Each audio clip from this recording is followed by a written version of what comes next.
السلام علیکم ناظرین، کیا آپ جانتے ہیں کہ کنڈوں کی نیاز دینے کا درست اور مکمل طریقہ کیا ہے؟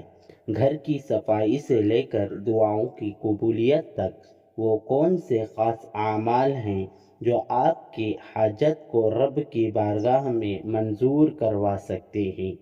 آج کی اس ویڈیو میں ہم امام جعفر صادق علیہ السلام کی نیاز کے طریقے بتائیں گے جو آپ کے گھر میں خیر و برکت اور رزق کا سبب بنائیں گے، تو اس ویڈیو کو آخر تک ضرور دیکھیں۔ دل میں یقین رکھیں کہ امام جعفر صادق علیہ السلام خود اس نیاز میں تشریف لاتے ہیں۔ نیاز سے پہلے گھر اچھی طرح صاف کریں، جالے گندگی ختم کریں۔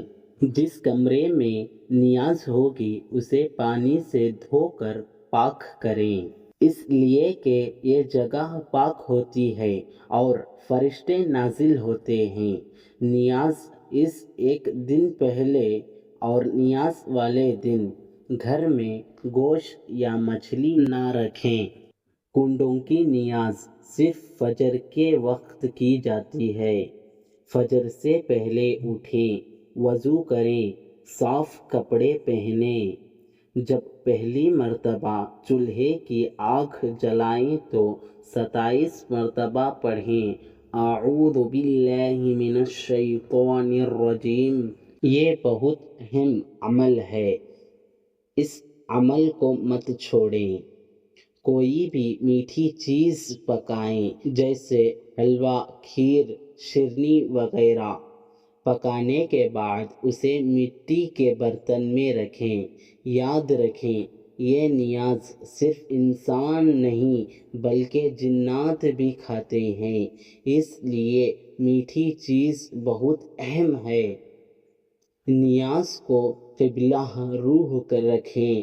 امام جعفر صادق علیہ السلام کے نام کا دیا جلائیں۔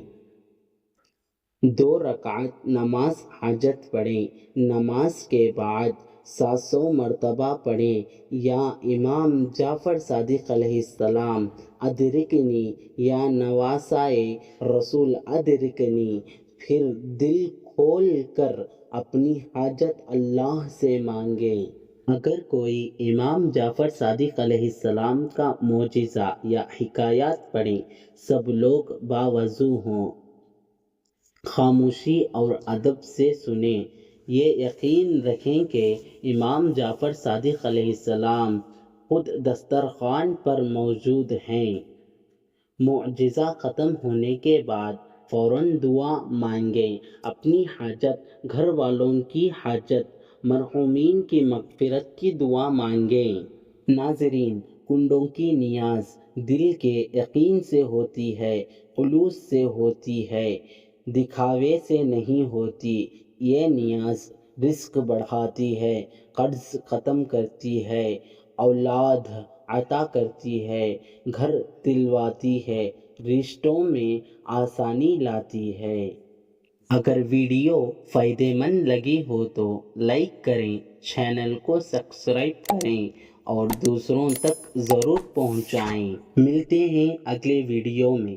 خدا حافظ۔